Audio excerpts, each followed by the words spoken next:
So hey guys, welcome back to my channel Jayesh Maurya. हम जा रहे हैं केदारनाथ और पूरी वीडियो देखना। पूरी इन्फॉर्मेशन मैंने दी हुई है इस वीडियो में और ये फर्स्ट एपिसोड है क्योंकि वीडियो बहुत बड़े हो जाते हैं तो इसलिए मैंने 3 पार्ट्स में डिवाइड किया है। ये फर्स्ट पार्ट है हमारा, तो चलो बिना किसी देरी के वीडियो स्टार्ट करते हैं। फर्स्ट आपको केदारनाथ जाने के रूट्स बता देता हूँ।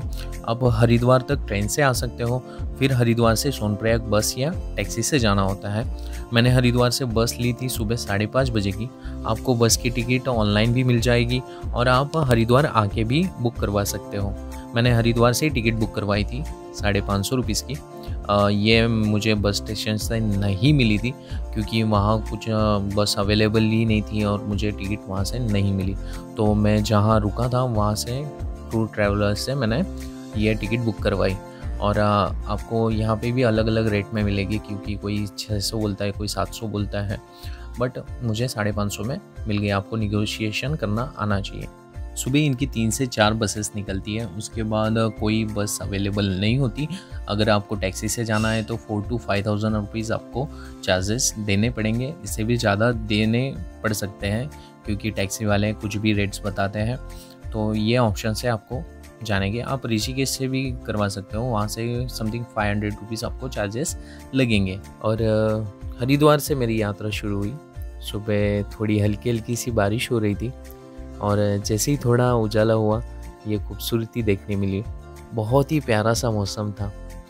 ऊंची ऊंची पर्वत, चोटियाँ, उनमें कलकल की आवाज़ सी बहती नदियाँ तथा झरने, सरफेली सड़कें, देवदार के वन, उनमें कलरव करते पक्षी, फूलों की सुंदर मनोहर घाटियाँ, ठंडी हवा के झोंके और गीत गाते लोग। जहाँ प्रत्येक पर्वत चोटी मंदिर से है, ऐसे ही कुछ नज़ारे देखने मिले मुझे। आगे बस खाना खाने के लिए रुकी गुप्तकाशी पे। आपको यहाँ प्रॉपर खाना मिल जाएगा। 80 रुपीज़ से लेके 100 रुपीज़ तक आराम से मिल जाएगा। मैंने 2 पराठे मंगाए और 1 चाय मंगाई। मुझे 70 रुपीज़ लगे और बहुत ही खूबसूरत नज़ारे थे यहाँ के भी। और पहाड़ों में चाय पीने के मज़े ही कुछ अलग होते हैं।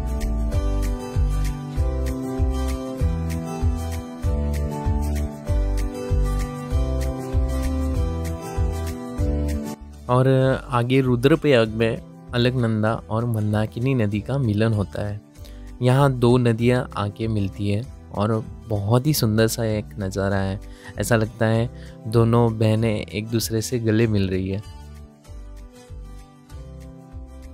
मान्यता है कि ये देवी मंदिर है उत्तराखंड के चारों धाम को अपने में धारण किए हुए है। वही माँ धारी देवी को केदारनाथ का द्वारपाल भी कहा जाता है। यही नहीं, क्षेत्र के लोग ये भी कहते हैं कि साल 2013 में केदारनाथ में आई जल प्रयाग भी माँ धारी देवी के कोप के वजह से ही हुई। कहा जाता है कि जब सरकार के आदेश के अनुसार जब 303 मेगावाट की जल विद्युत परियोजना के लिए रास्ता बनवाने के लिए माँ धारी देवी को उनके मूल स्थान से हटाया गया था, तो माँ को अत्यंत क्रोध आया, जिसके केदारनाथ के आसपास सब कुछ तबाह हो गया। जबकि श्रद्धालु और वहाँ के स्थानीय लोगों से पूछताछ के दौरान पता चला कि आपदा आने के 2 घंटे पूर्व मौसम सामान्य था। माँ धारी देवी अपने मंदिर में एक दिन में अपने 3 रूप बदलती है, जो निम्न है: प्रातःकाल छोटी बच्ची, दोपहर में युवती और शाम के समय रुद्र का रूप माँ धारी देवी लेती है।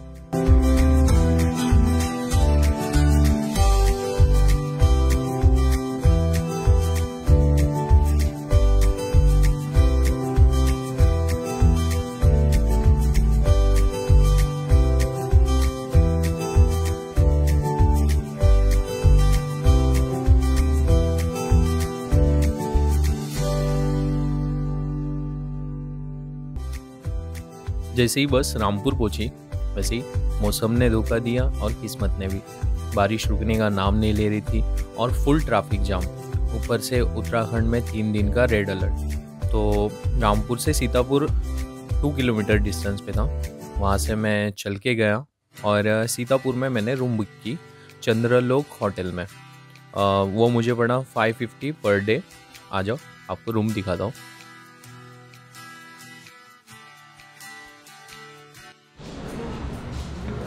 ये हमारा रूम है। 550 रुपया पर पर्सन लिया है। छोटा सा रूम है यार। और यहाँ पे बाथरूम, एकदम छोटा सा बाथरूम है।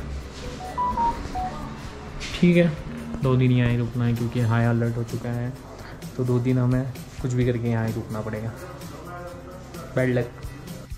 और आगे सोनप्रयाग में जाता तो 2000 से लेके 3000 तक रेट थे, तो ये मुझे बजटेबल लगा और अच्छा था, मतलब ठीक ठाक। सीतापुर से सोनप्रयाग 4 किलोमीटर डिस्टेंस पे है और फिर मैंने सीतापुर में ही रेस्ट किया और डिनर के लिए मैंने जस्ट होटल के बाजू में एक ढाबा था, रेस्टोरेंट टाइप, वहाँ पे 100 रुपीज़ में 2 सब्जी, दाल, चावल और पेट भर के खाना मिल गया मुझे, और बहुत ही बढ़िया खाना था, गढ़वाली खाना था। और दूसरे दिन भी पूरे दिन बारिश गिर रही थी, रुकने का नाम नहीं ले रही थी।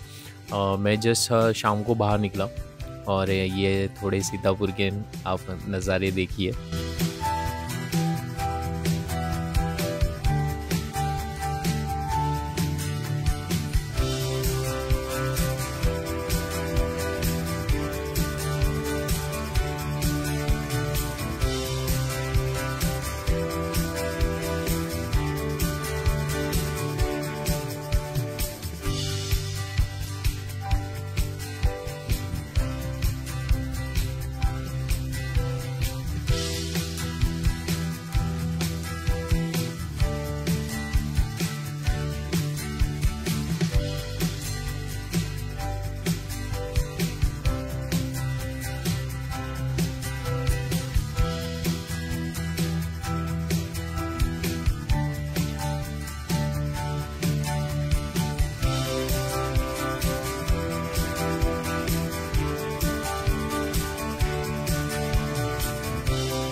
और केदारनाथ में लैंडस्लाइड भी हो रही थी और 3 से 4 लोगों की डेथ भी हो चुकी थी, ये बारिश की वजह से और ठंडी की वजह से।